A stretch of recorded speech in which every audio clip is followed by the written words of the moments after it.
I don't know how long it's going to take to start after I hit the button. So, then I'm sitting here like, okay, has it started yet? I don't know, but it started now. Welcome to This Week at Gear Report.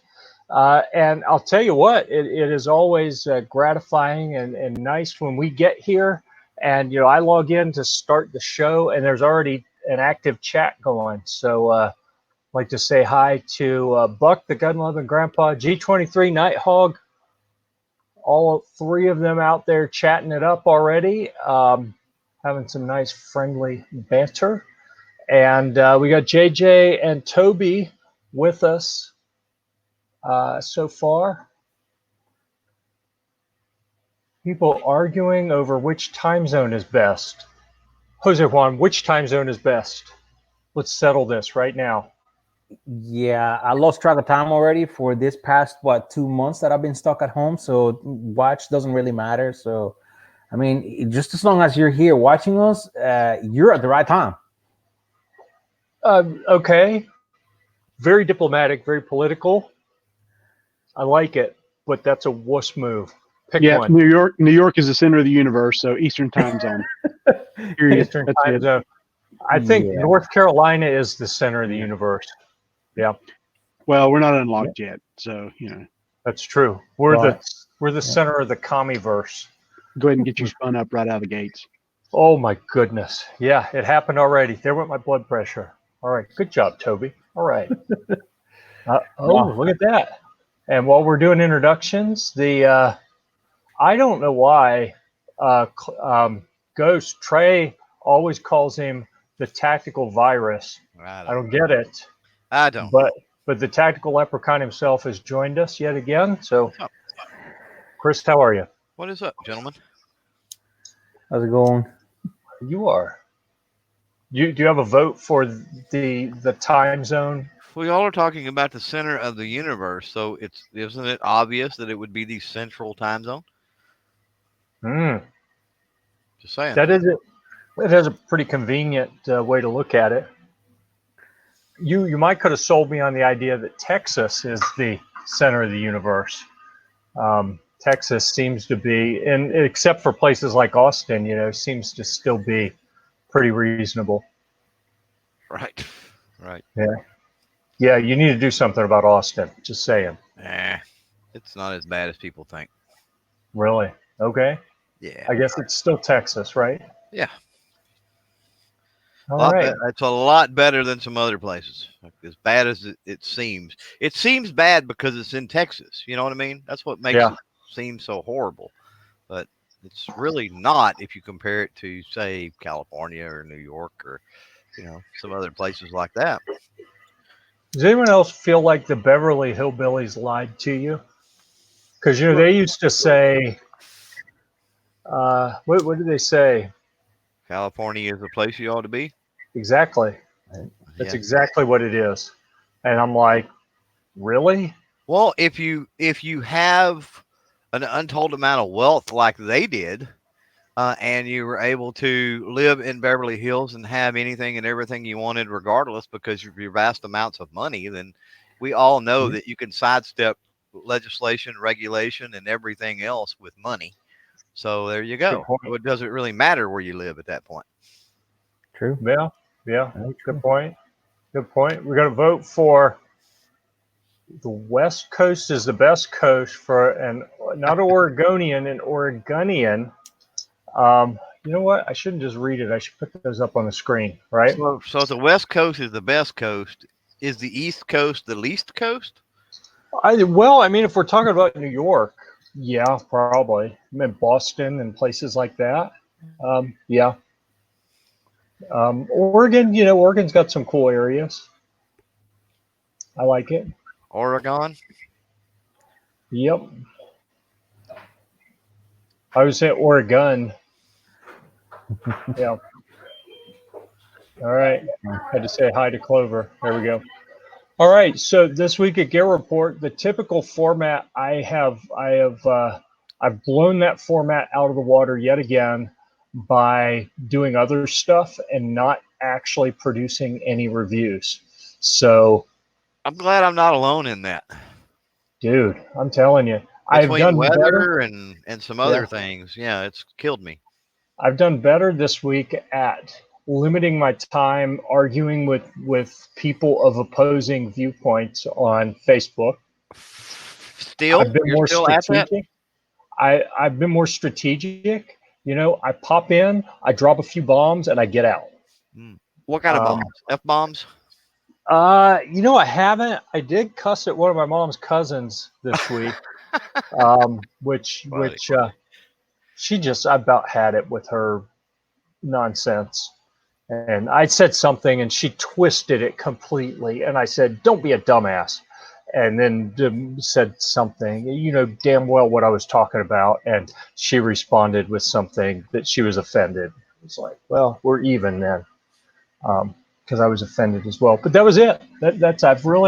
I've tried to not comment too much. I just kind of, I'll post a meme or I'll post something and then I'll get out and I try not to get sucked into the comments. I'm kind of on broadcast mode, which is shitty. I don't like being in broadcast mode.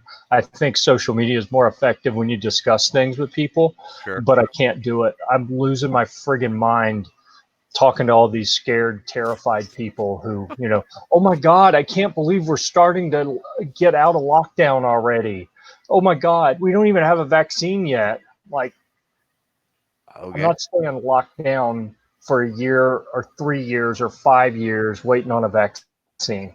There's a lot of venereal disease floating around that there's not any vaccines for, but that doesn't keep people from abstaining from that and taking one night stands home from the club, does it? I don't know, man. I haven't been to a club in a long time. Me neither. I'm just making that statement. Unless you count that cigar bar that we went to the Brownells party. Well, that's true. But that was kind of a terrible party. So. Well, for you, yeah, you should have hung out with all the cool kids over in the corner. Yeah, I did for a while, but they were making us pay for drinks, and I was like, yeah, no. I didn't pay for a single solitary drink that night. Well, all right, you can teach me. You can teach me the ways of the master next year. It's really easy. I walked up to the bar. I looked him square in the eye and said, "I'll have a water." Worked every time. Yeah. Yeah. Yep. And G23 and I are kind of in the same boat with. I haven't been in Facebook jail in a while. I did have something that got tagged as being dangerous. We've taken our fact checkers have said that this could cause people harm, and it literally didn't tell people to do anything. It was a list of 28 or 29 questions, to get people thinking, but it didn't recommend any action at all. And yeah, so I went back and found the archive of it and reposted it. But I figure they're going to ban me again pretty soon. So whatever. So let's see. I don't have any pictures here, and I didn't think to put it behind me. But I posted on Facebook a picture, or Facebook and Instagram and everything, of a new build that I'm working on. It's over here. I'm looking at it. It started out as the Palmetto State Armory PX9, which there may be a touch of familiarity here with that PX9. I think, Toby, didn't you do the review on that one? I did indeed, and you're welcome to send it back up here and let me review it for about another year or so if you need me to. Yeah, so now it has a Geisley SDE trigger, a Tyrant CNC mod grip, the aluminum grip. It's got the I don't know if it's Leo takedown or LEO takedown. I think it's Leo takedown. See, and I've got several aftermarket barrel parts. I've got several aftermarket parts that would look good on it that need to be reviewed too. So yeah, like I said, you can send up here for a long-term review. That'd be fine. I'll send you my FFL information. You ship that right out. Yeah, we'll see.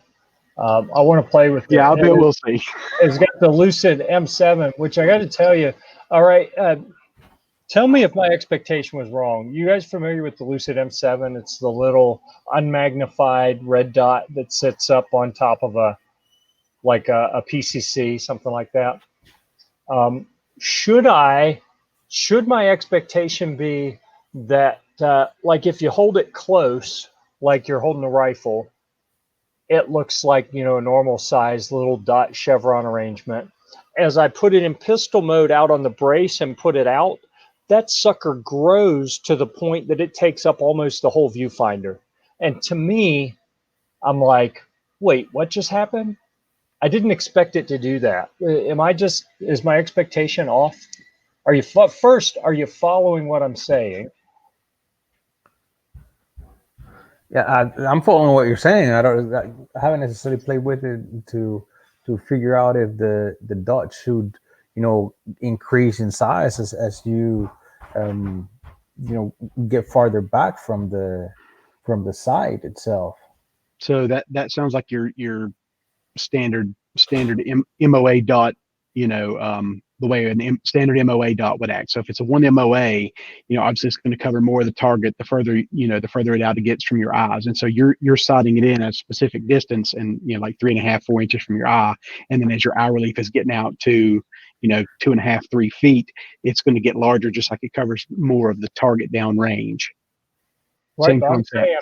I'm saying we got the circle that you're looking through, and it's real small in the middle when it's up close. But when I get it at arm's length, it takes up, that chevron takes up almost the whole circle. Yeah, and you're old. That has a lot to do with it too. So really, yeah, your eyes are just just feces, behind two little reticles there. So I don't have any experience. I don't have any experience with it, but it sounds it sounds like it's an eye relief issue. I don't know how the thing is built or how it's supposed to operate. Like I said, no experience with it, but I mean that's the same as with the scope and eye relief. Right, but unmagnified, I was surprised. So I'm gonna have to hold it up against some other. I wonder, like, I got a couple red dots here. Maybe I'll look while we're talking with something that's not mounted. Ghost has got one you can compare it to. I think of some. What are we talking about? Chinese company sent him a red dot that's probably better than that one. What are we talking about? Talking about the Lucid M7 red dot. I put it on a 9mm AR pistol, and and if I shoulder it or close to pistol shoulder, whatever, extend the brace and hold it like it were a rifle. It so if this is the rear lens, the chevron is just a little thing in the center. If I hold it out, if I extend the pistol brace and hold it out, so now it's 2 feet from my eye instead of 4 inches or whatever. Instead of being that little thing in the middle, that chevron takes up almost the entire rear glass. Yeah, most do that. I mean, any of the red dots that use mirrors, that's what happens in a facial mirror. Also, if you back away from a mirror or get closer to the mirror, the projection changes. So when you're talking about red dots that use mirrors to project that LED on the lens, that's what you're going to get. That's why making sure your eye relief is exact every single time you get that cheek weld. That's why you want to make sure that that's exact every time, because especially with the cheaper ones, they're going to get that every time.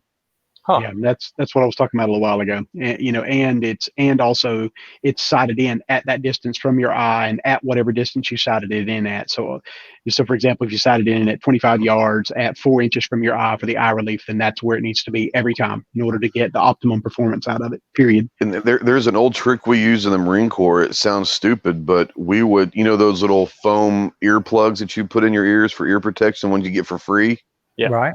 Tape one on once you get your eye relief and you get your cheek weld on your stock or your brace, whatever you're using, and that's where you want it, glue or tape a little foamy onto that stock or brace so that when you hit your cheek hits that foam, that's where it should be until you get that muscle memory with that particular weapon system. Well, and it wasn't about a muscle memory or accuracy. It was just about the idea that it grew to be huge. Oh, just the visual. Yeah, that's the mirrors, man. That's just I what it wasn't is. expecting it. Yeah, it's not necessarily an incredible magnification, but what Ghost is saying, the lenses themselves do have certain either convexity or concavity to it, and it'll deform the light, and the farther away you're gonna see a bigger emblem or a bigger dot, or yeah. Right. At the same time, if you have some eye problems, some people will see more of a star pattern instead of a clear dot. Oh yeah. You can also, and it sounds weird, but you can't combat it, you can't fix it, but you can fight it a lot by dimming the brightness of that reticle. It will help some. Right. Yeah. Well, that one's battery is dead. Well, dang it. I think Gear-Report needs to go with Energizer and get a huge sponsorship of 2032 batteries. Just saying. Well, this one is using a AA, actually. I disagree. I think we should go with well. Surefire. We should go with Surefire and use the ones that you can recharge directly from the battery itself. I think it should be Surefire. Well, I agree. Let's just go with it. Yeah, that was a whole lot of garble right there. That broke We got up. Robot Ghost. Yeah. Oh, domo arigato.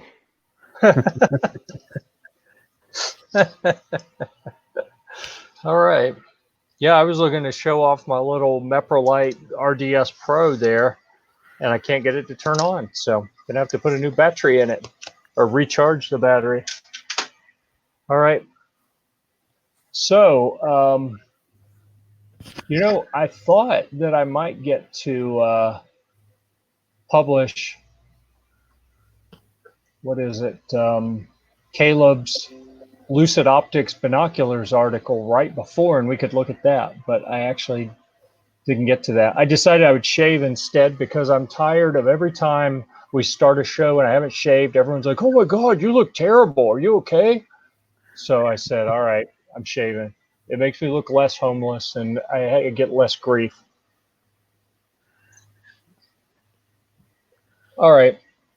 So let's see. I talked about that pistol. Oh, so what I didn't talk about on that, the PX9, the Palmetto State PX9, was that I put the Deadfoot Arms SCW 2.5 on it, and it is it adds 2.5 inches to the length of an AR from the back of the upper receiver.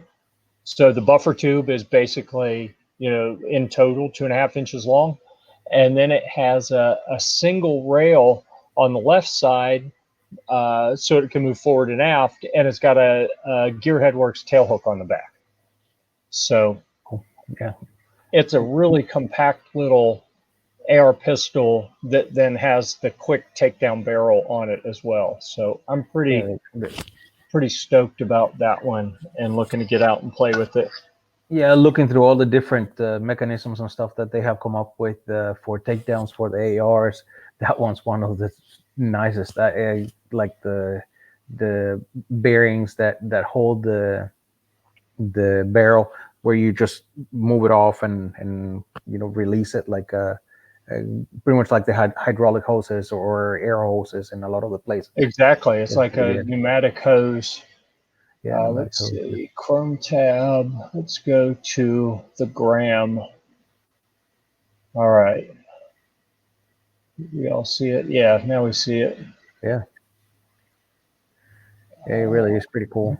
Bigger. There we go. Well, I think I like it. Nope. All right, we have an incompetent show operator here. I clicked off. Now I got to go back to it. All right. Yeah, there it is. Yeah, so it's neat that the collar that is on the front of the receiver has 4 ball bearings in it, and then the aft, the section where the barrel plugs in, has 4 indentions around it, and you literally pull the collar back, the ball bearings move out of the way so you can slide the barrel in. And when you release the collar, it locks those ball bearings in to hold it just like a pneumatic line, off your air compressor. Yeah. So I think that's a pretty neat little setup, and it's tiny. It's less than a foot across here. I think it was like 11.5 inches. So that makes it pretty little. Yeah, it's a really, really compact. It's probably one of the smallest ARs that we've had. And the one that we had before, that you could fold it with the dead foot arm folder buttstock on it, was pretty small too. But this one really, really is crazy small. Yeah, I'm gonna have to post that one. I took pictures of those two side by side, like pointing at each other, and then I took them apart and set them one on top of the other so you can see the size comparison between them. And the folder with the Frontier Tactical takedown barrel, it was pretty hot a couple years ago when we made it, but I think this is like the evolution of both the takedown adapter and the collapsible stock. Yeah. Let's see. We lost Ghost, and it looks like he's sort of back, but without his logo. He's the logoless Ghost. All right. All right. Who else has got something cool to talk about? Because we can look up my write-up over here. I can share my screen so you guys can see it. So you found it? Well, yeah. Let me see. Yes. Let's do that, because I can't figure out where it is. Let me see. All right. There it goes back. Oh. Yeah. When you hit share screen, then I'll get the notification and I'll be able to add it. The problem is I'm trying to figure out where to. Well, okay, I won't be able to see y'all, but that'll work. So you see the screen now? Yep. Okay, so I don't necessarily see you guys, but so this is the table I've been working on in the past couple of weeks, and I've had the write-up halfway done and the build of it completed. I was able to build 2 of these tables with pretty much repurposed materials. So the tables, other than the time to collect wood and the plastic tops, it took me about 4 hours to build each one of the tables, and at $0, and the tables actually look really nice.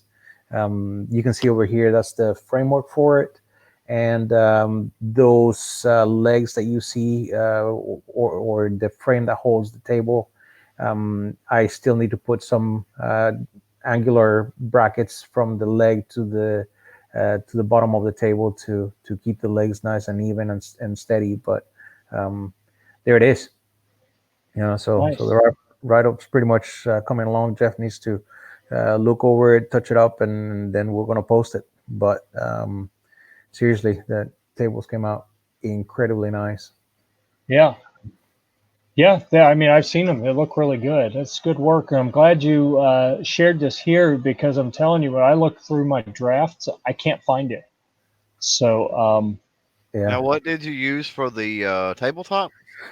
So, because of all this quarantine and everything that we've had, I was trying to figure out either buying materials or getting, since construction's still going on, I had a sheet of plywood that I could use, cut it in half, and then I would have like a 4x4 table. But I was driving around trying to figure out some of the other materials that I was missing, and came across a dumpster from a job site where they were doing a remodeling job, and they were bringing out these partitions, and the partitions are like heavy duty solid plastic, like PVC plastic kind of deal. Wow. Or like the new Trex boards that are for decking material that they use outdoors, that are like a blend of recycled plastic. All right. Well, it's kind of like that, and so I dug through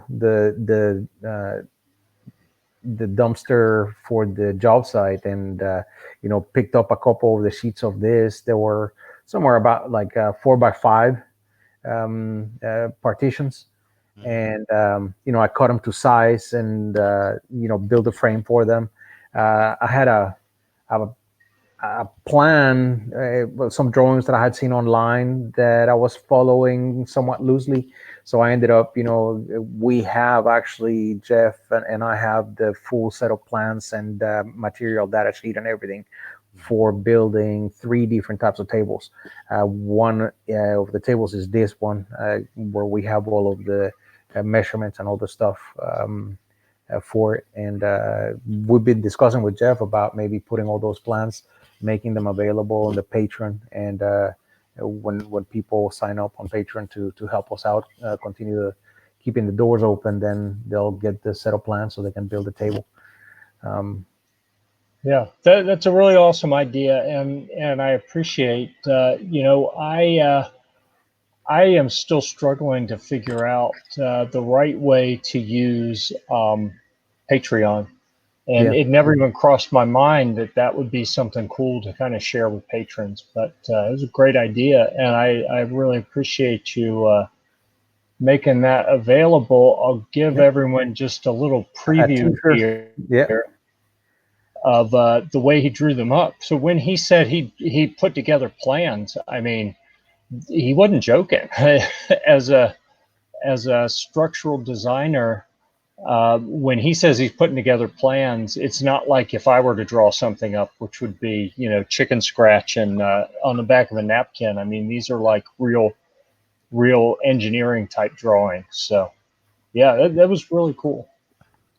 Yeah, and I give you, with this we have, I think it's like 10 or 12 steps with each one of the tables. So there's 3 tables. One is the one that is the double-sided table. Then I made the option for only a right-handed shooter table, and the second option that is the mirror image for the left-handed shooter table. And I go through the descriptions of what material you're going to need, what measurements, how to cut it, how you're going to install it, how many screws, how to go through the whole process step by step, and then you come up with a table. I mean, if it's a 10-step process, I'm in, but I try to stay away from 12-step anything. So. I got you. You say Jeff, that, but to me. Scroll all the way down to the very bottom of the sheet so they can see. I mean, because it's really, it took me a while to do this. I spent a good weekend drawing all the everything for the table. And so holy smokes. So yeah, there's and the very last one. That's pretty much. Check out that rifle too. Yeah, that looks like one I've seen before. Yeah. Huh. So very cool. Yeah, I figure if you make everything a 12, see, it is a 10-step. So so Ghost can participate. He can make a table, but I refuse any 12. I refuse any 12-step program. Just saying. Yeah. All right, let's get rid of, how do I stop? There we go. Y'all don't need to read my email and see how many I haven't read yet. Yeah. All right. Oh, got some other people showed up. The gun cleaners are here. Let's see. Honcho Fett. Yeah. The gun cleaners. Yeah, I haven't seen them since, wasn't it the, don't they go to Antares to that event? Yeah, they didn't go this past year, but they went a couple years ago. The year before, yeah. Yeah, and they had their trailer sitting up kind of across from some of the bays. Yeah, exactly. Yeah, cool people. Thanks for stopping by. Excellent. All right, let's see. Mitch has joined us. So what? You opened your cell and you got out? Is that what I'm seeing? Like, I don't see any other inmates around. Yeah, that's just me. Just you. I'm the only one left locked up. Oh, okay. Good. Good. I mean, good. I guess that's not good. It means that you're kind of getting the shaft harder than everyone else, I guess. So I guess that kind of sucks. Yeah, but the truth is I have everything I need, so I'm good to go. All right. Winning already. Excellent. Yeah. All right. I guess that'll work for insulation as well, right? Oh yeah, Yeah, everything. yeah. Pillows, clothing. Yeah. Nice. All right. So Mitch, you missed and I think Trey probably missed the early admission that it's not been a productive week in terms of publishing new content, but we have new stuff that we've all been working on, and we're getting closer to being able to publish. So so we're already past the what's newly published at Gear Report. There isn't anything new this week yet. Sorry. Getting closer on my end, and Jose's stuff is ready. I just need to look over it real quick and publish. Caleb has got his Lucid Optics Binoculars article that's ready and just waiting for me to get in and edit and publish. So what do you have coming, Mitch? Anything in the hopper?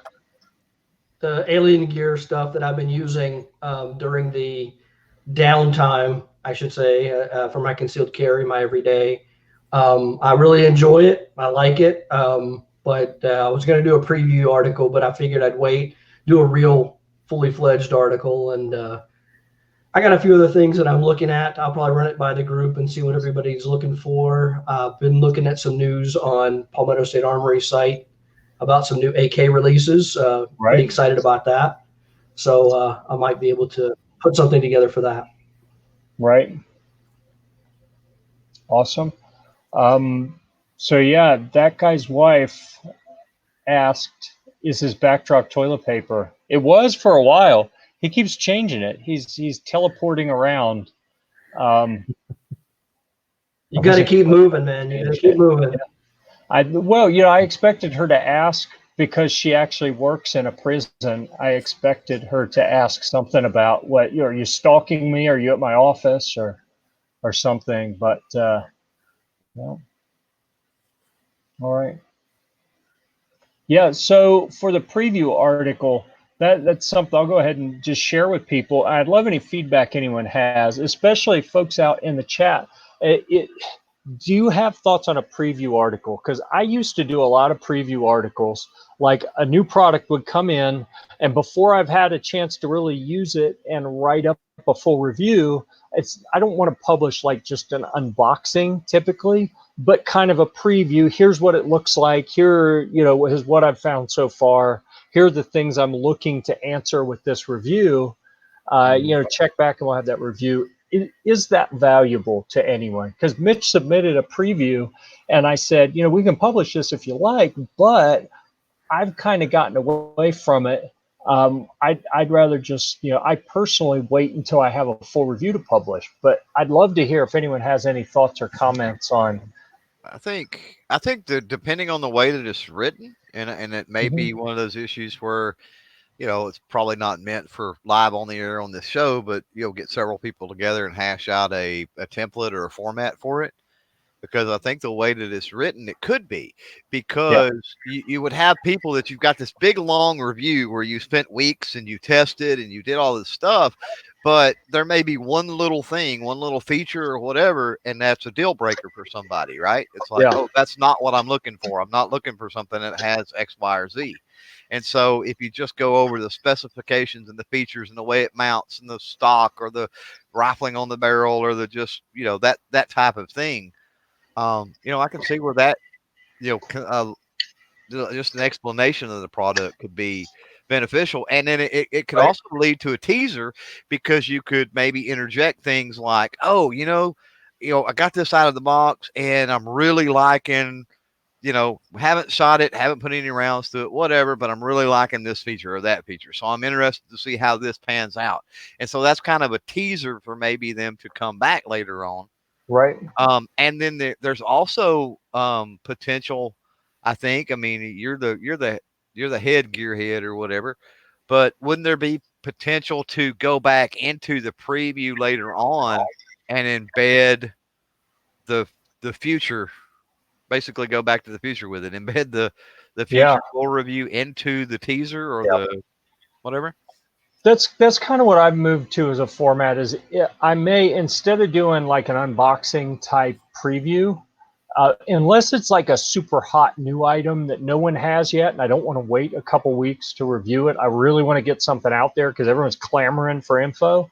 I may put something out early then, and then come back and say in it, have the section for field test and say, check back, we'll update as we get it out in the field. So I've done that before too. I've done some stuff in video format, and believe it or not, they typically do really well. And I just call that a bench review. It's what I call it.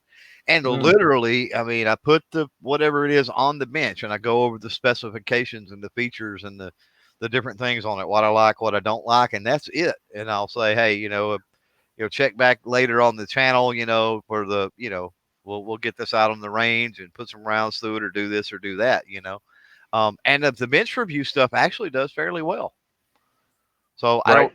I don't know that it would in written form. You would know more of that, but for me it seems to work. Okay, good to know. So, and that's something that I love to get other people's opinions on, because I accepted years ago that I'm not the average person on the internet. I am, what's the word, Toby? Old, quirky, grizzly, gnarly. What were we looking for? That's good enough. Quirky is what I was looking for. I mean, I can keep going. I can do this all day. I know. That's why I called on you. Yeah, but I know that I do things differently than a lot of people. So I often like, oh yeah, here's what makes sense. And then I realize later, oh, but everyone else does it this other way. I just am an oddball and do it, my way. So with that, Mitch, it's still in your court. If you want to publish that preview, we'll publish it. If you want to wait and publish something later, we can do that. So, what? That's good. I've used it enough now that I can probably do a full review on it. So I'll just do a full. Okay. Good. And some feedback from the chat. Unboxing videos can be interesting, apparently. So, and I'll tell you, I've looked at a few unboxing videos. Like if I want to see what comes with a product, often I'll, maybe I'm going to get something. Does it have this with it, or do I need to order that separately? Maybe I'll pull up an unboxing to see, as they're unpacking it, is that item I'm looking for included? All right. Am I having a stroke, or is Toby blurry? Or he is blurry. He's blurry. Okay. You're having a blurry stroke. Yeah. All right. I wasn't numb on either side, so it's like, well, doesn't feel like a stroke, but he's blurry. There is. That's a little bit better. His camera was drunk, apparently. Is that better? It is. Yeah, I've got two cameras. One of them's a USB one in case I need to move over, and this is the one that's built in. Totally depends on your definition of better, because we see you really clearly now, and I don't know that that's better. Yeah. Yeah. All right. So here's a question for you guys. Since we don't have published stuff to talk about, I'll talk about something that I picked up. Something I'm doing most every weekend is I'm out at the lake. Sometime during the week, sometimes on the weekend, I'm doing maintenance on boats that belong to the local Sea Scout ship. And so then I'll go out and test sail them to make sure that what I did helped fix the problem or whatever. And I had my little FoPro camera on one of those little head elastic harnesses. Strap things sitting up here. Yeah. And I went to tack, and the boom came across, and I ducked, and it went right over top, but it hit the top of that camera. and it cracked the waterproof case. So I was like, oh man. So I needed a I needed a cheap replacement. I call them faux pro cameras, and I'm going to bring this little comment up so I don't lose it. I want to come back to that. But anyhow, I was shopping around trying to figure out what to get. My buddy Joe that does all the Hobie Cat videos over in Greece was telling me he uses a GoPro 5 black and 7 black, I think is what he said. And they work really well for him. They don't have to have a waterproof case, but they're expensive. And I am thrifty. That's the word I like to use. So I went and found this on Amazon, tech.bean, a little 4K faux pro camera with a big screen on the back, and it has Wi-Fi to connect to it, and it has a waterproof case and a couple things to attach it. It was $20 shipped. What? It doesn't even smell like sweaty little kids. What? Which is bizarre. Have you used it yet? A little bit. Then how do you know it's going to work? A little bit, but for $20, Yeah. I can strap it to the mast looking down, or up on the front of the boat looking back at me as we're sailing. And I think that'll be pretty cool. And if it gets jacked up after a couple uses, it was $20. Jeff, strap and mast and stuff. I don't know about that. Yeah. I think everybody was laughing or giving it a thought on that one. Strap the camera to the mast. Okay. Not me. I don't know. I'm afraid to ask what you're laughing at there because it went over my head, and I'm afraid that. Sure. Okay. We're glad that you were talking about the boat part. Oh. Yeah, no. We don't talk about that other stuff here.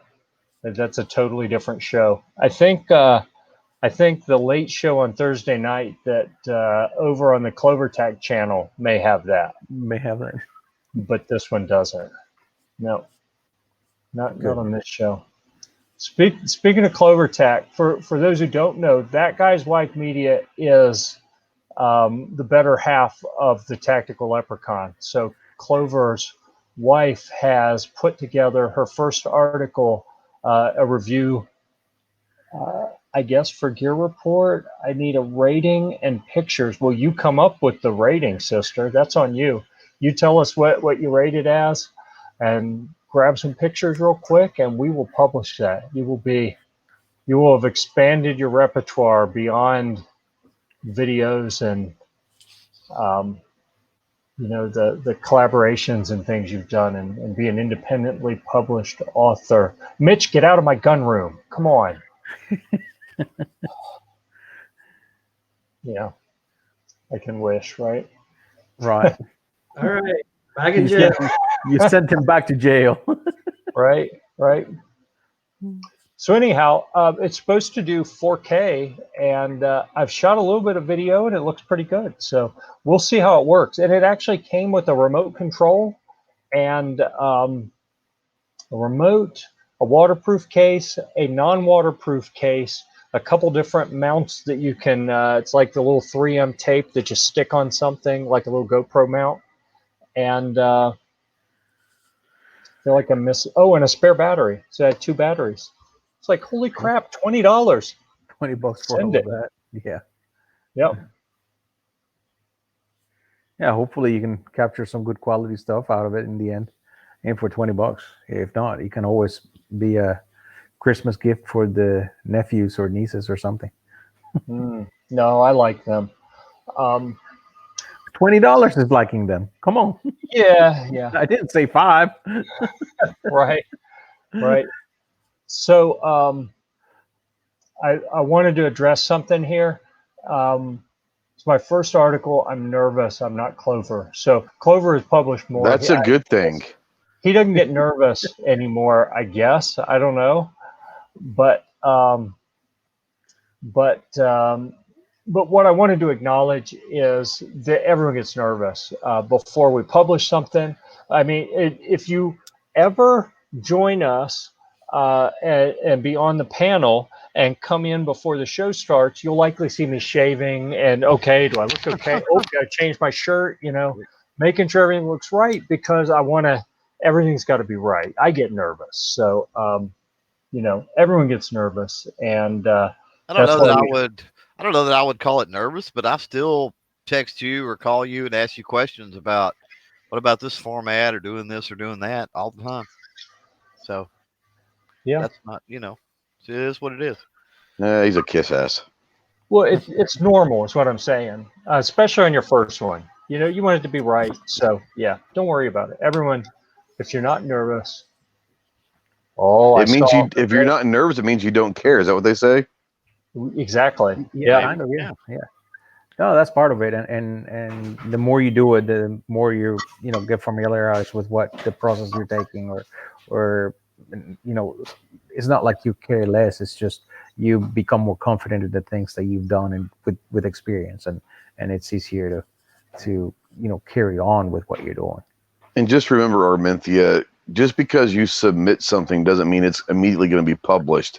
Jeff's probably going to go through it, edit it, and make sure that it's, and if there are issues, at least he did with me, not only will he fix them, but he'll call or he'll get on Facebook Messenger and kind of explain, hey, I'm doing this because it needs to be in this format, because he's going to want you to understand why it has to be in a certain format. So he's not just going to edit it and then publish it and say, here it is. He's going to make sure you understand for the next time what the differences are.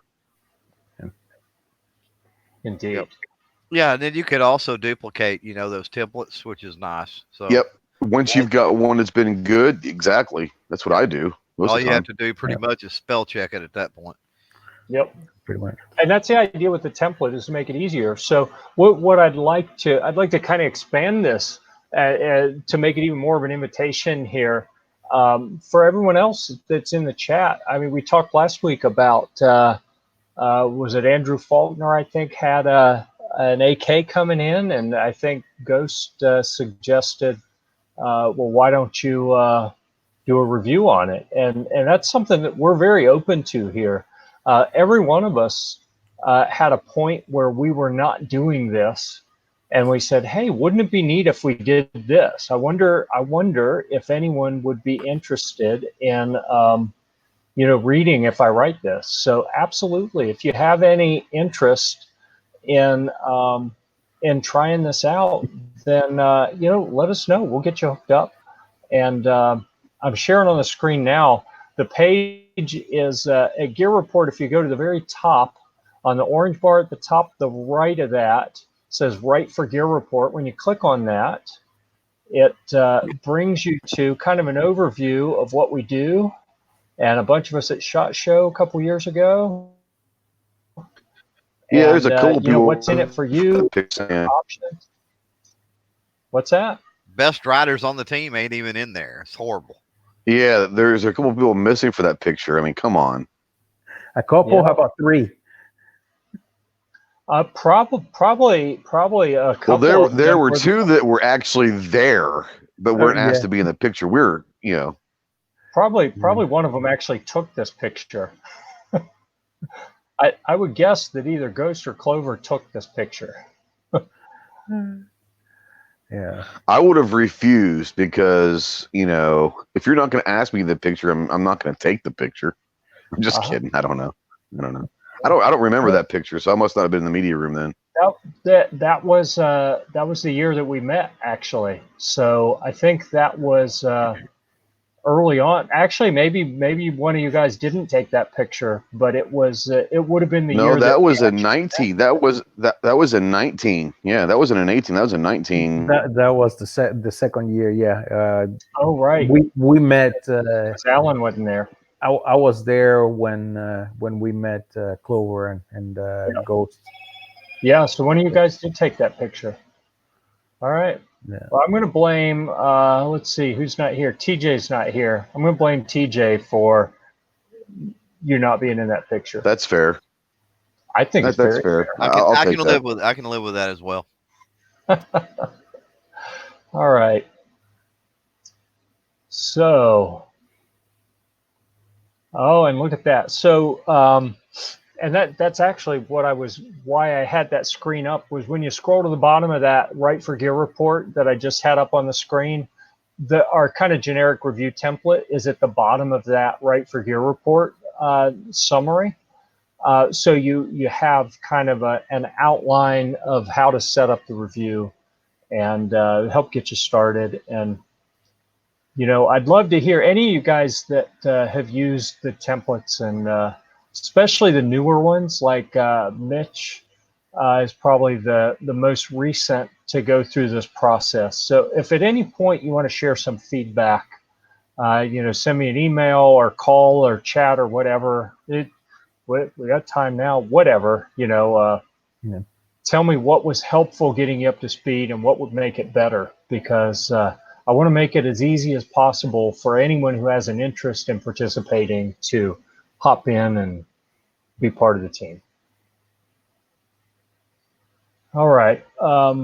Clover, you said you wanted to share the screen and show us something? I do. I don't guess. I know I missed last week. I was on another live, but I don't think we haven't talked about the Walther PPQ-22, have we? Oh, I bet.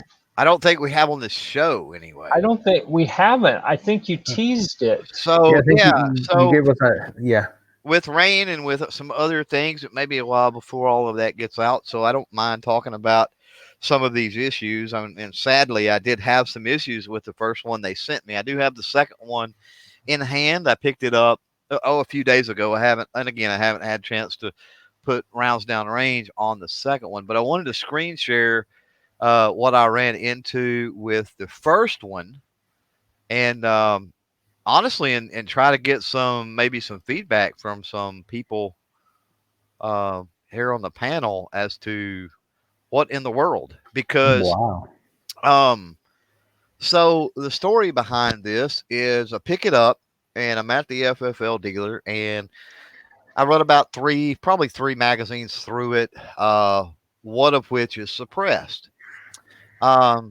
Everything runs fine, and I'm shooting CCI segmented subsonic. Runs fine, 3 mags. Okay, cool. Get it home and get to work on it.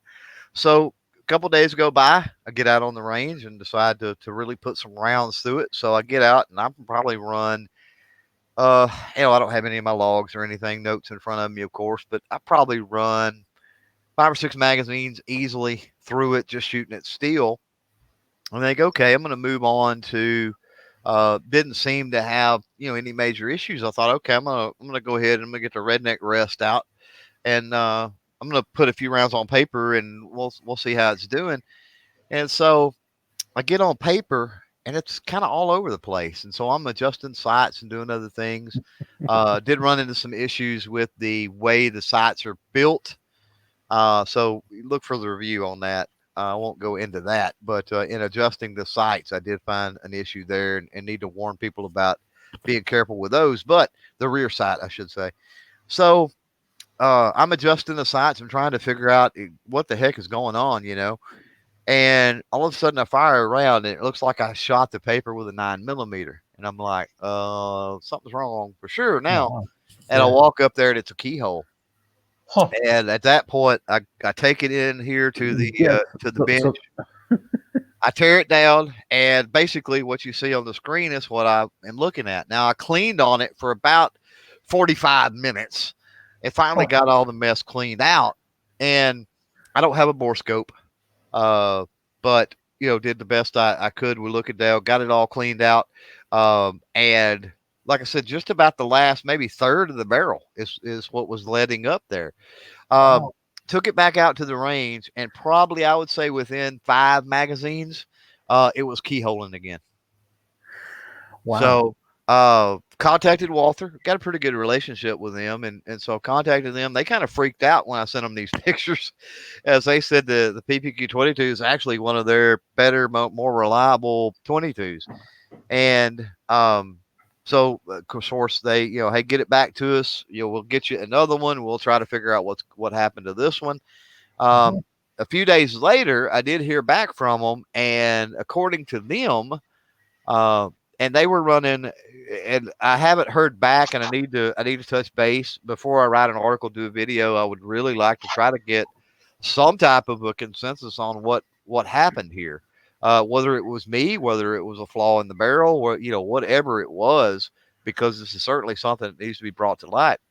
And but they said 200 or 300 rounds of, they told me, CCI mini mags through it after they got it cleaned up, and it didn't have a problem. Well, the thing is, CCI mini mags are copper plated, and so I told him, I said, you may want to try some regular lead nose stuff, and see what happens, and please and get back to me on that, because I'm curious. So that's kind of where we sit now. Like I said, the new one's here, or the replacement, or whatever you want to call it, is here, but I haven't put rounds downrange yet to see what it's going to do. So a little bit concerned, and I mean, as good as my PPQ 9mm has done, I mean, I've got thousands of rounds through it, and it's been flawless. Companies screw up sometimes, I guess, or you have issues occasionally.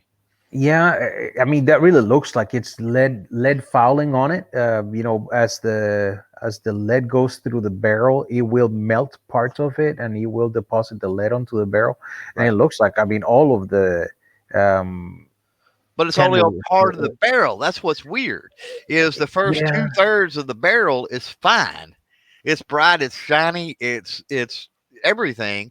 It's like it's leading that last 1/3. And so my initial thought, even though I didn't have, like I said, I didn't have a bore scope, I couldn't go in there and look.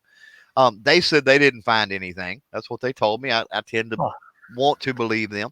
But my logic and my theory was that there was something in that barrel. There was some kind of bird. There was something going on that in that last third of that barrel that potentially was shaving the lead as it was going by. And causing the buildup. It almost can't be any other thing in my mind, and according to what I know about firearms and what I've seen in the past. And maybe with their cleaning process, I don't know how they clean. I don't know what solvents they use or equipment they use to clean. But maybe with their cleaning process, they knock the burr out of it. And that's totally possible too. Yeah, the only way that I could see that is if you really took something fairly hard and scraped all of that material off, to expose the channels of the rifling out. But it's really odd that something like that will go on the barrel, especially a barrel that is that small. Right. Yeah. Right. So sneak preview there, kind of a little warning, I guess, for those that are looking into or maybe have a PPQ 22. Pay attention. I mean, like most people, I picked the thing up and dropped the magazine, racked the slide, it was empty, pulled the trigger a few times, that sort of thing, locked it back, held it up to the lights, kind of looked through the barrel, made sure that there was no obstructions or anything like that. But I didn't inspect the barrel, and that's one thing that a lesson for myself and anybody else that's out there that's doing these reviews and this kind of stuff is maybe go over stuff with a little more of a fine-tooth comb before you ever put rounds down range. Yeah, before you start. There's something to be said. Yeah. There's something to be said. A modern firearm, you should be able to take it out of the box and shoot it. There's something to be said for that. I understand. But, I'm just wondering if there was not something in there that, like I said, I just made sure it wasn't obstructed, and it wasn't. It was light coming through, and, proceeded to go. And I'm going to pay a little more attention in the future, certainly with this replacement one, and maybe even look into some bore scope options that are out there. Yeah.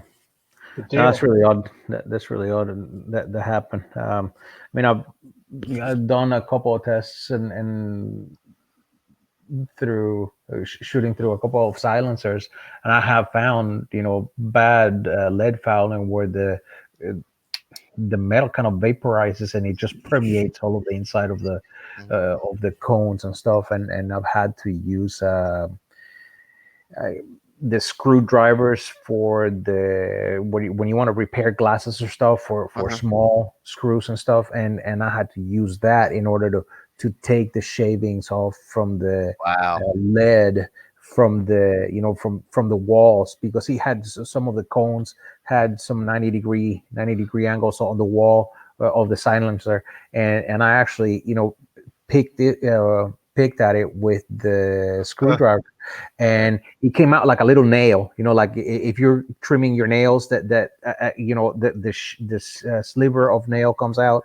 Right. It was something like that, but lead, and it was on the silencer, not on the barrel. This was built up to the point that both times that the only time I should say I had to clean it, I sent it back to them messed up so they could see it.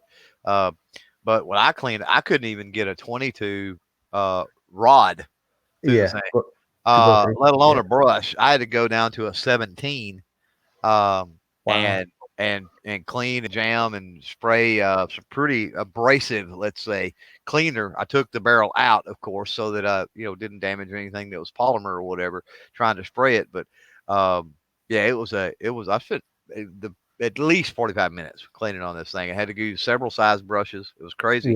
Now Duncan out there, he says wherever it was at, he said he had something like that happen with his Ruger SR22, cleaned it up. He thinks it was ammo, just had a few thousand junk rounds. Now, Walther did ask me, and I did tell them all the ammo that I had run through it. And for the most part, I was running the Winchester Expert 22, which I've come to actually like. I've hated Winchester for a long time, and I've used a lot of that stuff in the Glock 44.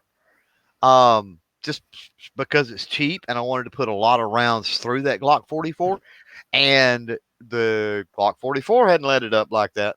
So, I guess my question is, if it's would it have let it up on it? So could there be something different with a Glock 44, different composition on the barrel or something like that? It would be the PPQ would be more susceptible to leading than the Glock. Yeah, I mean, that's something that I've heard several times, and it depends on what kind of rifling and what process of rifling they use, whether it's sharper edges or not. But there are some pistols where the manufacturers actually recommend not using lead bullets through it, that you have to use copper plated all the time. Right. So I've heard it before, but I guess really depends on the pistol and if they have some kind of warning like that on the manual when they send it to you. Yeah, no, there's nothing like that on the PPQ. There may be moving forward. I don't know, but I gotta think. I mean, it's obvious they've sold thousands and thousands, if not millions, of these, right? And if it was a huge issue, then somebody out there would be aware of it, and everybody that I've shown this to has freaked out. So that's why I think it's an anomaly. I really do. But the whole idea of, and that was sort of my thought too, when they was asking me about the ammo, I thought, oh, they're going to come back and say you can only shoot jacketed stuff or whatever. And that sucks for a 22. That's going to be a horrible rating if that's the case on this PPQ, because when you get into matches, there's a lot of rimfire matches you cannot shoot plated. You have to shoot lead. You have to shoot lead. Yeah, that's interesting. And thinking about it, Jeff, a couple of the reviews that we did or testing that we did for some of the 22 silencers over at Quarter Horse Arms, we were using a Walther, weren't? I believe so, because that's one of the pistols that Alan has let us borrow to do some of those tests, and I thought it was the same pistol. But we haven't done our review on the pistol itself. We were just using it for the silencers and stuff. But and we haven't heard of him having any issues with it at all. Yeah, I'm trying to remember exactly what that is. Walther sounds right, but I don't want to say the wrong thing. So yeah. The same thing with me. I think that's the one that we use for those, because that's the one that he has that has a thread or barrel for a 22 that is a semi-auto that we would shoot a lot. So. Yep. Yeah. Oh, I can see it in my head. I just don't want to. I'm debating: is it the Mosquito or is it the Walther? I can't remember. Okay. I lied to you guys. Well, I didn't lie to you. I just, while Clover was talking, I redeemed myself slightly. So we have now published something this week. Caleb's Lucid Optics B8 binoculars, and we took these pictures. Caleb and I went to the NRA Whittington Center out in Raton, New Mexico, late last year for the Lucid Optics Ballistic Summit, where they introduced they talked about all their products, but introduced some new products as well. And so some of the pictures you see here are when we were out there in New Mexico. Some of them, like this one on the rock, is Caleb with his review binoculars. Suffice it to say, he really liked these. The Lucid B8 binos are some of the best I have ever used, he says. So 4.5 gears is a pretty intense extreme rating. Yeah. And talking to Jason that runs Lucid Optics, he has really sought out some high-end e-glass, the super high-end. I'm pretty sure it's Japanese glass he puts in these, and sells them. These should compete with some of the really super high-end brands fairly well at a fraction of the price. So, $400 or $500, I think, for these as an MSRP versus, $2,500 for some of the, comparable other options out there on the market. Yeah. So these are a fixed 8X, and Caleb's been using them for hunting, and he really likes them. He took them deer hunting, he took them turkey hunting, and had some success out turkey hunting with them. So we have a new article for any of you who care to go take a read at that. All right, so we'll take that off the screen. All right. And I lost the comments there for a while. I can see them again now, but for a good little while, they weren't updating. It had a little window in StreamYard that said like new comments and had a down arrow, but I'd click it and then nothing would happen. So, all right. I think we can get rid of that screen and bring Ghost back. Can we do that? There he is. Okay. All right. So, what else? Anyone have anything you want to talk about? Any products? Anything in the works? Anything that's coming that you want to chat about? Over here? I got an email from Bushnell. Was it yesterday or Wednesday? I can't remember.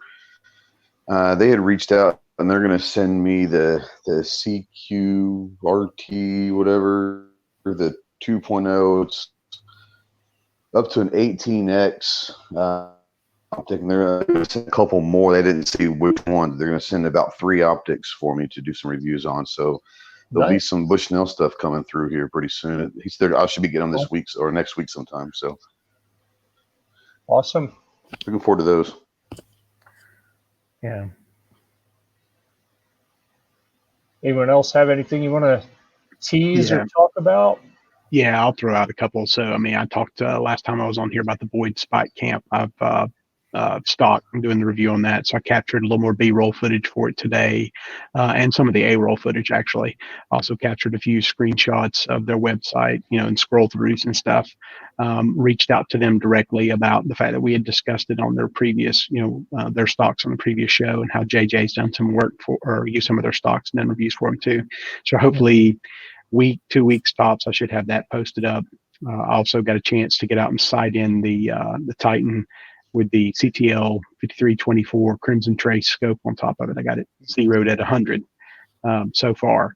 I haven't gotten to play with it yet, but I did get it dialed in pretty tight. And so I'm hitting, 6-inch gongs out at 100 at the moment. Metal gongs are AR. Actually, they're teeth from a backhoe, but whatever, it counts. So I'm hitting that, and so I'm going to start running that through its paces, over the next few weeks. And again, I won't publish that article till way later this year, but I'm already starting to get that, dialed in a little more B-roll footage, having a little fun with it. Need to probably get with Caleb and take some hunting trips and put it to some real use. But that's all, coming in the near future. And on that note, I'm probably gonna have to bunk out, guys. So all right. miningridgearmory.com, miningridgearmory.com, like, follow, subscribe, etc. So Worship, is that okay? Worship, I'll take it. Listen, okay. I'll take it. Thank you all for watching. Thanks for letting me come on the show. Yeah. Do you have any training or anything that people need to be on the lookout for? Yes and no. So I'm trying to work on one. I'm trying my best to get some guys who are in the technology field, who are in audiovisual and technology field, to do a presentation for the presenters. So in other words, instructors or like you guys or whatever, people who are doing this kind of work and who are educators, so to speak, wanting to get them to do I'll get English going here in just a minute. Wanting to get them to do a webinar here in the next week or two with a couple guys who are kind of heavy hitters in the industry. I'm trying to get that to work out. Beyond that, I'm still debating on what other kind of webinars and classes I can do personally. So yeah, I'll probably spin up a few in the next couple of weeks. Okay, awesome. Thank you. Thanks for joining us. No problem. Thanks for having me, and y'all have a good night. Yeah, cool. You too. Anyone else have anything coming that you want to talk about before we move to the informal shit shooting? All right. Shit shooting it is. Yeah. Well, since Toby mentioned it, I'm looking through some of the reviews that we did for the Boyd stocks and thinking about on the 22 long rifle project, how we have the two different kinds of stocks for the 1022s that we did that work. I mean, they really work fantastic, and they did improve the shooting stability of some of those rifles, and we've used them for quite a while. Both Jeff and there's a couple of the other guys that have gotten a couple of the newer versions of the stocks, and we've been pretty impressed with how they perform. I think Clover's got a custom 22 LR that's got a Boyd stock on it, don't you, Clove? Yeah, I own quite a few Boyd stocks. They're awesome. Here, Jeff, I'll share my screen over here so you see it. There it is. Those are the two that we have for the. I don't see it here to share yet.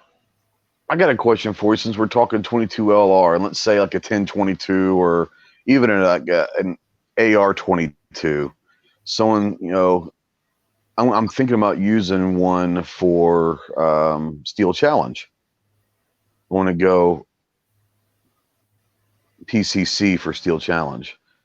What would you guys zero that out at? Do like a 25-yard zero with that? Or what would you do? I have no idea. Yeah. Yeah, I was thinking 25, but I just wanted to make sure I was doing it right. Trey, repeat that again. What was your question? I was looking at the other screen trying to figure it out. Oh, well, I'm gonna start using, I think, an AR-22 or a 22 PCC for Steel Challenge, and I was just trying to figure out the best distance to zero the optic at, and I was thinking 25 yards, and just making sure that I'm on the right track. I'm going to say anywhere between 50 foot and 25 yards. Okay. Yeah, Sounds good. Since you have two zeros whenever you're zeroing the rifles, it really depends on how much of a difference distance you have in between your rifle, the barrel, and the scope itself. That's what's going to make the difference. And depending on the speeds that you're shooting, if you're shooting, subsonic or regular velocity or high velocity 22, yeah, you want to make a difference because of how much of a difference you're going to end up at the top of the parabolic flight of the bullet compared to your line of sight. So that's really what's going to make your adjustment. If you have a 1.5 inch scope distance from the barrel, from the center of the barrel to the scope, then you might want to do it a little bit less. So it's a little bit of a preference. Ideally, you're just going to have a 1 inch difference from the barrel to your scope, and then you're looking at anywhere between 25 to 30 yards for your first zero, and then your second zero is going to happen somewhere about like 75 or 77 yards, somewhere about there. That's from memory, from what I remember. So but then it will drop considerably on a 22 long rifle, dropping down I think like 6 inches or something like that, from 70 some yards to 100. Yeah, so, but on Steel But on Challenge, Steel Challenge, the longest target's 25 yards. Yeah. Or actually, 8. Yeah. yeah, that's why I say if you zero, I mean, your steel is big enough in Steel Challenge that if you zero on 25 yards, then you've got that dead center accuracy for your longest targets. Yeah, right. And then the closer ones aren't going to matter. I mean, they're going to if you're talking anywhere from 10 yards is going to be the shortest target, but the longest is 25. I figure on a 10-inch steel target, if I zeroed at 25, that 10-yard, I'm still going to hit that 10-inch steel. Yeah, if you're zeroed at your max, then you're what is the terminology I'm looking for? Dang it was in my head and it fell out. Your margin of error. If you zero it at 25 max, your margin of error is it's not going to be 10 inches. Yeah, it's lowest at your furthest distance, and that's what you want. Yeah. But if you change ammo at all, so I mean, you need to settle on. Well, what I'm going to do is, I'm going to figure out which ammo, and I might be talking to you a little bit, Clover, off air, and figure out, some match grade ammo that's good for a Steel Challenge. But once I figure that, that's what I'm going to shoot it. No matter, that's what I'm going to shoot full time with that thing. Yeah, because it'll throw you wild if you start mixing that up. Right. Yeah. So going back to the stocks, Jeff, can you see the screen now? Yeah. Yeah. So those are two of the stocks that they sent us to review, and man, they really perform excellent. Of course, they were nice enough that they made me one in the left-handed version, and then the other one was the ambidextrous, both for the cheek weld and pretty lightweight on the second one, and it's been a lot of fun having those. But you see, we used one of the Clark Customs, the actions to put on the left-handed rifle, and then the standard 1022 for the other one. Going through the process of how to build them up and everything, and they put the logo for the 22 long rifle project on them with the gear report stuff. So that's pretty cool. Yeah, they've been really good to work with. We've done a number of reviews with Boyd stocks. So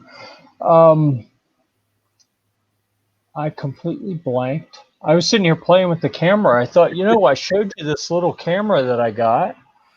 It works as a webcam. I'm going to hook it up. But apparently StreamYard doesn't like when you change cameras midstream, because I can't even get my normal camera back on now. So it just didn't work. Yeah. So when that little voice in your head tells you, "Oh, try a new camera midstream while you're the one running a broadcast," don't do it. Don't do it again. Yeah. If you're just a guest, then you can always just dump out and restart and come back a minute later. But if you're running it, you can't really do that. So, bad move on my part. Any questions from out in the chat before we start wrapping things up? So we'll see if anything comes in there. Tell you what I've been up to this week. Something that's distracted me quite a bit. I told you building that PSA PX9 into a takedown and putting the new Deadfoot Arms collapsible brace on it.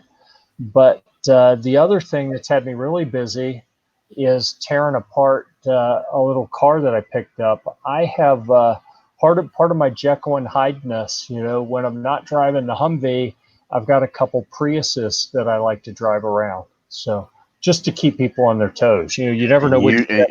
And you give me shit about the Hummer. Okay. I do, and I will continue.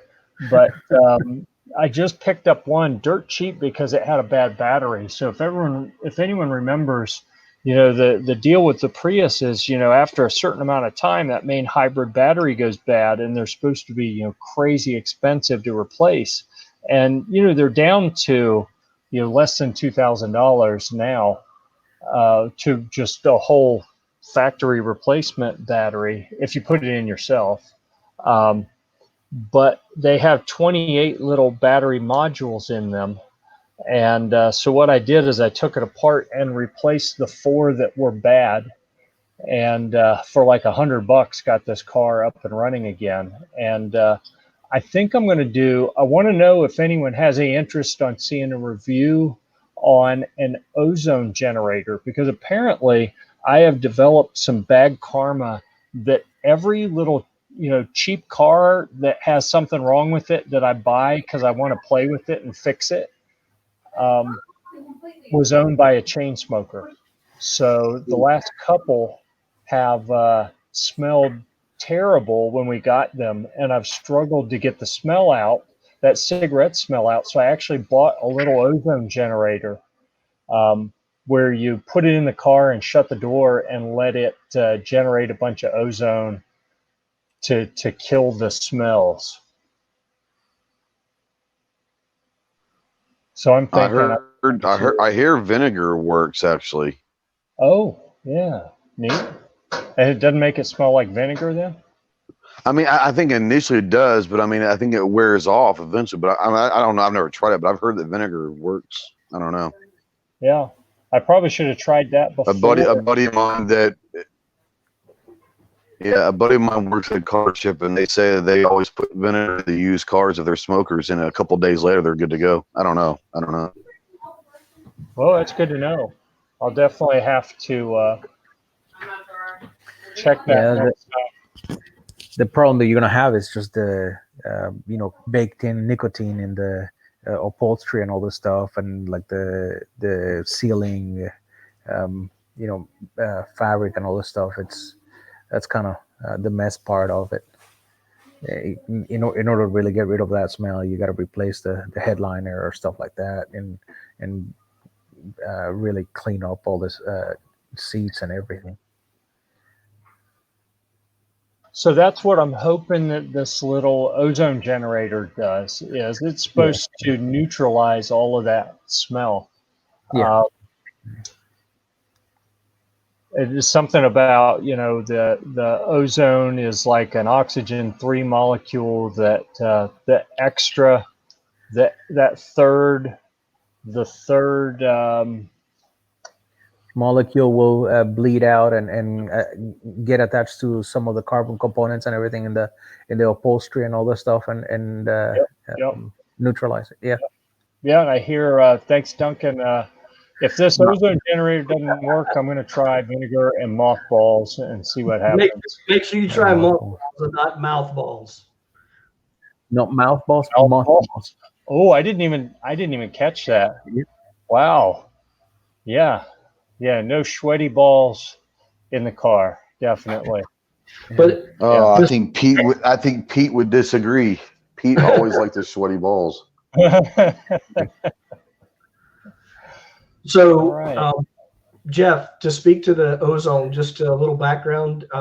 I've seen it used on the marine front where they have odors that leak from the black water and gray water holding tanks on big boats.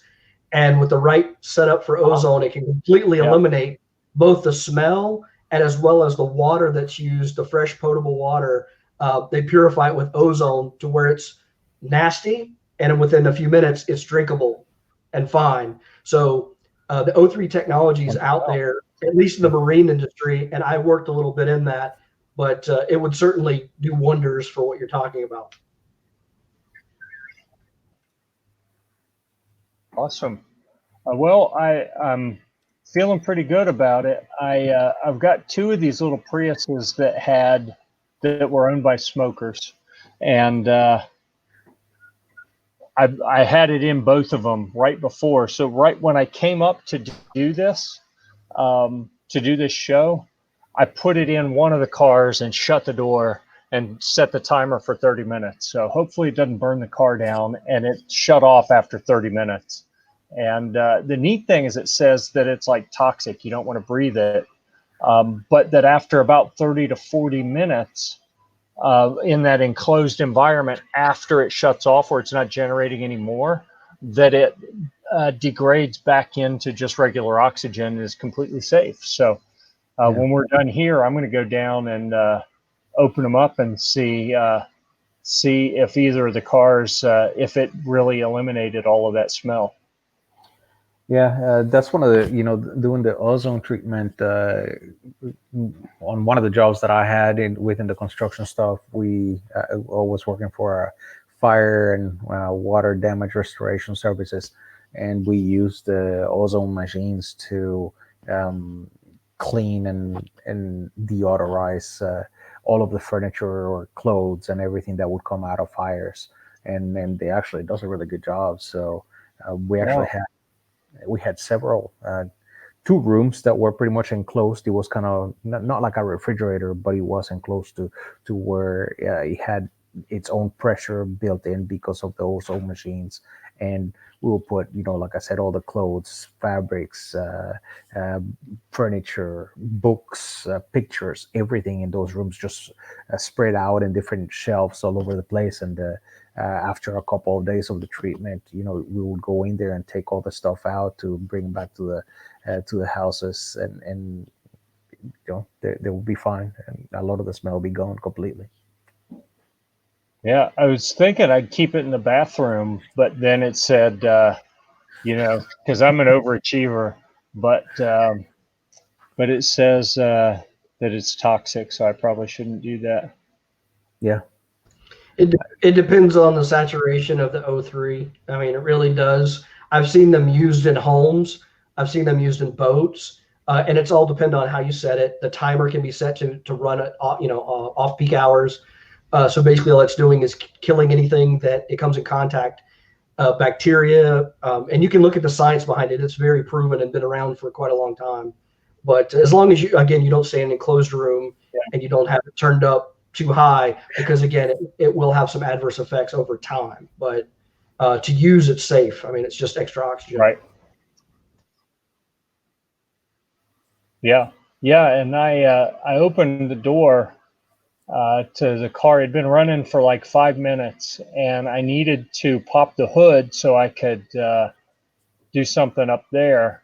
So I just held my breath and opened the door and popped the hood and shut the door again. But I did get a little bit of a whiff of it, and that sucker is strong. I was trying to share the screen, but apparently when I screwed up the camera and the mic thing, it also disabled you're sharing and everything. What's that? It disabled your ability to share the screen and everything too. Well, it must have, because it's not letting me click on share screen. I was going to show you, but it says it produces. All right, I got to scroll on the ad that I tried to share, but I wasn't able to. I think it's 6,000, whatever the units are. Hold on. Well, I thought I had it right here, but should be in like parts per million, I think.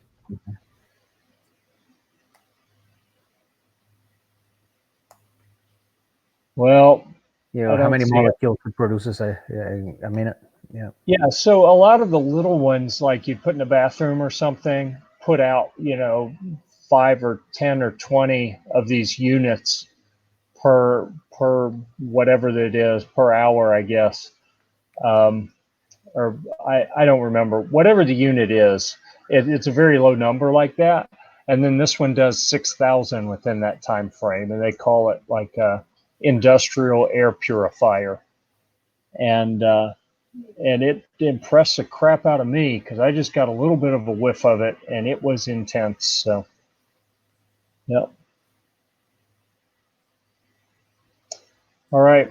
Well, Anyone else have anything you want to chat about? How are things going where everyone is? Is everyone getting unlocked yet? It's a madhouse here. Yeah, it's Yeah. full blown. Full blown, like you can do everything? Yeah, I mean there's like little restrictions on like the restaurants are at like 50% now and all that stuff, but everything's open. Yeah, that's kind of how they're starting. That's how they're starting today over here. Restaurants are able to operate at 50% capacity, and then some of the other stuff is going on, but some others are still restricted. Yeah, gyms, for example. Yeah. Yeah, they opened a whole bunch of stuff, but then gyms and bars are still closed, and that's kind of bizarre. The liquor store's been open the entire time, Yeah. but not Well, the bar. can you imagine if they deemed alcohol and tobacco as not an essential thing, they would have riots, bro. Yeah. Cats and dogs living together, mass hysteria. Yep. Yeah, but if I owned a bar, I would be putting up billboards. How come the liquor store's open but my bar is closed? Because that's just wrong in my opinion. Drive through pickup. That's I mean, let's really compete with the ABC store doing it that way. I'll sell beer. It'll be closed. You can, buy it from me instead of from the ABC. As the cops are right around the corner as you drink and drive because you stopped at a bar and got in a to-go cup. Yeah, that's brilliant. Right. The cops are like, "Hey, what are you doing? Is that an open container?" Yeah, but I remember. Geez, this was years ago when I went to tech school. So I had basic training in San Antonio, and then I went up to Shepherd Air Force Base in Wichita Falls, Texas, and they had like a drive-in bar restaurant where you could go in. You could pull in, not even get out of your car, and they'd bring you like a to-go cup, like a Coke, the same cup you get at McDonald's with the little pop, the top and the straw sticking through it, but it's beer and some food, and you drive away. And I was like, really? This is okay, but I guess in Texas that was okay.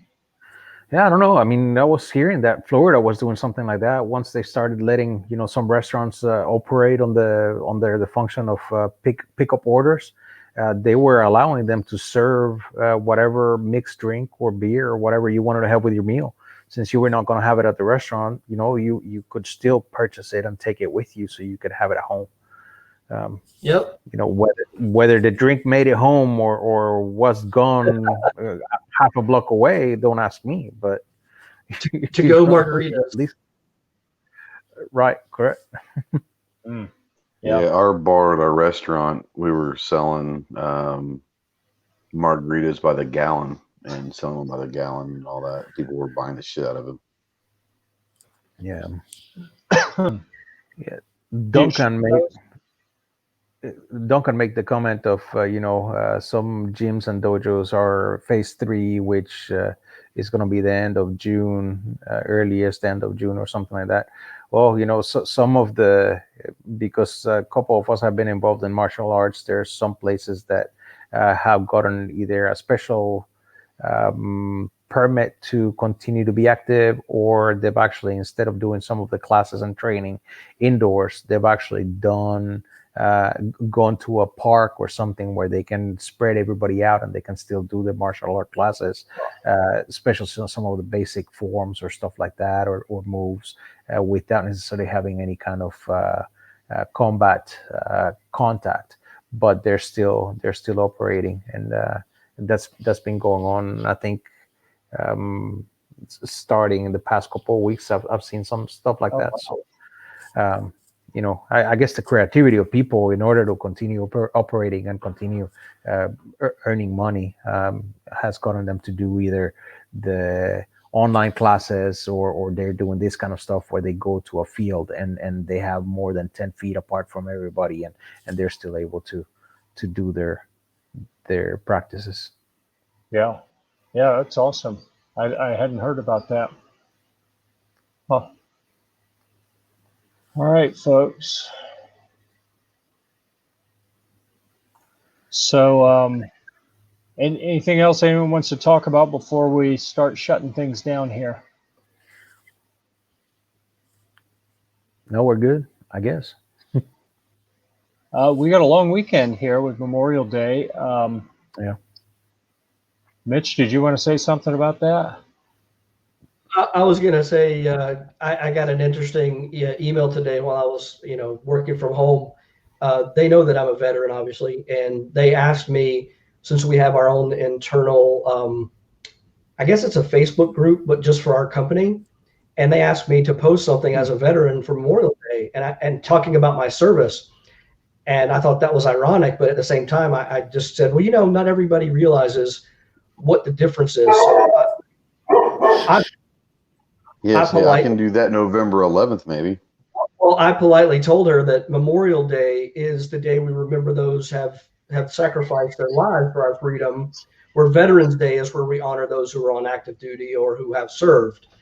And that I would be happy to write something in remembrance of those fallen, but not about myself, because that's not what Memorial Day is about. And she thanked me very, very kindly for kind of clarifying it. And I did write something, but again, it was in remembrance of all those who gave the ultimate sacrifice. And I always explain to my sons every Memorial Day and every Veterans Day and pretty much every other holiday what those are for and why we enjoy the time with our families and friends and do cookouts and go to events and just generally enjoy being free as much as we can, because that also honors those people. Yeah, this is something that I do every year. Clover knows this, and I have a spiel that I go through every year. But and especially this year, I want people to go out there and get on the lake and go hiking, go camping, go cook out, be with your friends and family. Especially this year when everyone's been cooped up. And just remember, that's all you got to do. You don't have to change your plans and feel guilty about it. That's not what it's about. Just remember why you're able to do that. Just remember that there are people that didn't come home. And that's why you're able to do that. So Monday, when you're out there and you're barbecuing or whatever, tip a glass and say, hey, to those that didn't come home. That's all you got to do. Yep. Now, if you want to take an extra step, you can always go find a cemetery. And I tell people do this all the time. You can go buy these American flags for like $1 at Walmart. If you're going to go visit someone at a cemetery, your grandma, grandpa, whatever, go put a flag on a tombstone that says someone served, and just put a flag there, because you don't know if anyone's going to visit them or not. Put an American flag. It's something as simple as that. But like I said, and this year, enjoy being outside with your family and your friends, but just be cognitive of why you're able to do that, the freedoms that we have because people didn't come home. So that's what Memorial Day is all about. Yeah. Agreed. All right. Well, thanks for the clarification there. Thanks for showing up for this week's episode of This Week at Gear Report. Unless someone has something else they want to talk about, let's go around the room and everyone give your little parting comments, and we will go get our long weekend started. So, JJ, you want to kick things off? Sure, Gus. Thank you for being with us this week again, and keep checking up on the Gear Report, Gear-Report.com website, so you guys can get your eyes on the new gear that we're testing or the new reviews that we posted. Also, some of the teasers or things that we do here on YouTube and every Friday as we've been doing the live streaming. So thanks for being with us. Thank you. Clover, do you have any parting thoughts? Anything you want to tell people about that's going on your channel? No, thanks for the chat. Clovertech.com. We recently started up a Discord, so you can get to that through the website as well. And don't forget about Gear Report over on Patreon. So thanks for the chat. Yes. Yeah. Thank you, Clover. and we're dealing with an incompetent operator again. I was trying to get to change the title to say Chris at CloverTech, and I kept clicking the wrong thing, and it wouldn't let me do it. It's All all right, good. I got it just in time to move on to Mitch. Yeah, it was great to be here. I always like to see you guys and hear what's going on, and look forward to the next time. And glad everybody could join and have a great Memorial Day weekend. Awesome. Thank you so much. Thank you, Mitch. Trey, do you have any parting thoughts? Just get out there, enjoy being Americans. Get outside as much as you can. Build that immune system up by getting out and letting bacteria get in your system. Be safe, be cautious, but get out there, enjoy life a little bit. And, from a Memorial Day, enjoy the freedoms that we have. And one of those is the Second Amendment. Get out there and go to the range, shoot some guns, enjoy the freedoms that we have as Americans, but enjoy your families, have fun, and just, we've all been cooped up. So maybe this is the weekend everyone kind of relaxes a little bit and has a good time. So thanks for having me. Yeah, absolutely. Thanks so much. And with that, we're going to go ahead and shut things down for the 22 May episode of This Week at Gear Report. We'll be back at 8 o'clock of the correct time zone, the Eastern time zone, next Friday. If you're around on Thursday, fake news. If you're around on Thursday, Hanging with Pickle, the hammock camping chat discussion is at 7 o'clock in the real time zone, Eastern time zone, on Thursdays as well, usually, unless he decides he wants to go gallivanting around the country and not do his show. So hopefully he'll do the show again this coming week like he did this week. So, all right. So thanks again, everyone for participating in the chat, everyone for participating in the panel.